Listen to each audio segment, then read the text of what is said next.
వేసవకాలంలో మాత్రమే త్రాగి చలికాలం వర్షాకాలం కొబ్బరి నీళ్ళు జలుబు చేస్తుంది, ఇప్పుడేం వేడి చేయట్లేదు కదా అని కొబ్బరి నీళ్ళ జోలికి వెళ్ళరు. కానీ ఈ కాలము ఆ కాలం అనే భేదం లేకుండా సంవత్సరం పొడవునా కొబ్బరి నీళ్ళు మనకు దొరుకుతాయి.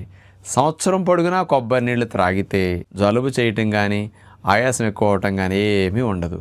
కానీ సంవత్సరం పొడుగునా కొబ్బరి నీళ్ళు దొరికినప్పుడల్లా మనకు అవకాశం ఉన్నప్పుడల్లా త్రాగితే జీర్ణకోశానికంటే పొట్ట, ప్రేగులకి, లివర్కి, ఇవన్నిటికీ ఎన్ని అద్భుతమైన ఫలితాలు కొబ్బరి బొండం నీళ్లు ఇస్తున్నాయని 2012 సంవత్సరంలో ఫ్రాన్స్ దేశం వారు స్పెషల్గా కొబ్బరి నీళ్ళ మీద పరిశోధన చేసి అందించడం జరిగిందనమాట.